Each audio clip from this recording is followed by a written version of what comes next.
Joining us now, Tea Party supporter Dana Loesch and political analyst Roland Martin. Dana, I don't want to presume that Sarah Palin watches this show every night, or if at all, but there were plenty of people, not just me, pointing out the Grayson ad is completely dishonest and wrong. Don't you think it's a little disingenuous for her to suggest that, you know, all of the media, or the lamestream media, as she calls it, has given Grayson a free pass? Well, Anderson, thanks for having me back. I want to extend to her the benefit of the doubt. I like to always extend people the benefit of the doubt, just in case I may be wrong about what they're saying or about their judgments. But in this case, I mean, clearly, and I do appreciate the way that you did fact check this, and other media outlets did as well. And I think that whenever anyone in the media when they do what they're supposed to do, when you have the media that says, hey, look, regardless of what side it's on, this is wrong. We're the watchdog for the people.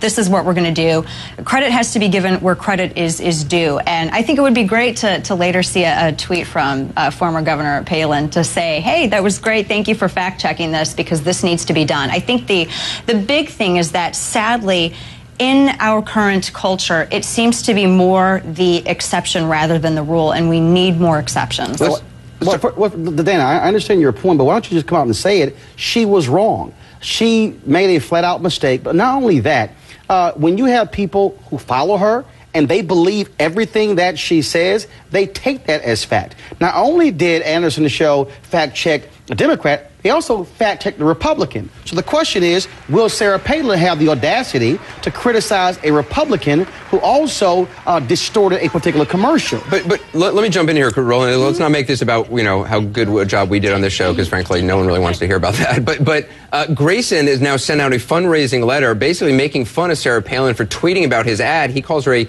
quote, half-baked Alaskan, and asks, what is it about Sarah Palin and Twitter? Is Palin fond of tweeting because she can draft a tweet on her palm? Is that 140 characters represents the maximum length of Sarah Palin's attention span? I mean, it goes on and on like that.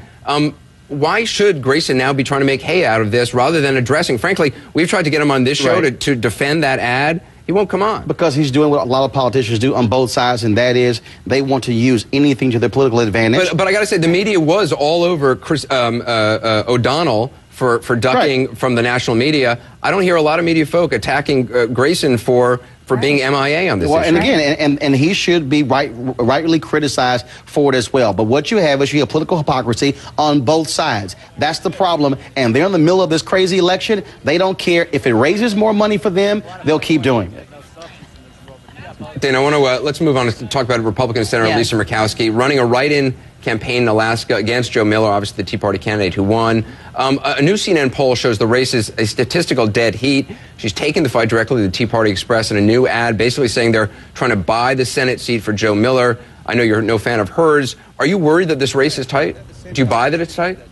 I am a little bit concerned. I do think that Lisa Murkowski, I am not a fan of Lisa Murkowski at all whatsoever. I think that she is a disgrace to the Republican Party. I think she is a disgrace to conservatism. I think she is a disgrace to the Tea Party movement that she once courted, by the way, and now she's trying to go out to blast because she lost the people's vote. The people in Alaska, that's what the primaries are about. That's what elections are about. She lost the people's vote. She should gracefully step aside and show true class and show what being a true conservative lady is. Roland, what about that? Dana, what about that? The people had a right to vote, and they voted for Joe Miller. Let's do a quick fact check. The people did not vote. Republicans in the Republican primary voted. Remember, Senator Joseph Lieberman. It's still no. 1 second. I didn't interrupt you. Senator Joseph Lieberman lost to Ned Lamont. What happened? He then ran as an independent in the general election and actually won. Does the process allow for a write-in? Yes, it does. Just like... That's great. That's fine. No. You interrupted me. Now it's my turn to interrupt you, Roland. It goes both ways. We get your point, Roland. Dana? Yeah, Roland, the thing about this is regardless, the people overwhelmingly voted for Joe Miller. They preferred Joe Miller over Lisa Murkowski. She lost the election, period. So you don't come in, I'm not finished. You don't come in as the second place and say, okay, well, I'm still going to run, because she is showing that she cares more about getting this seat than she does about enacting the will of the people. Actually, because if she cared about the will of the people, she would listen to them, because they made their voices known at the box. We got to leave it there. Dana Loesch, I appreciate you being on. Roland Martin as well. Thanks a bunch.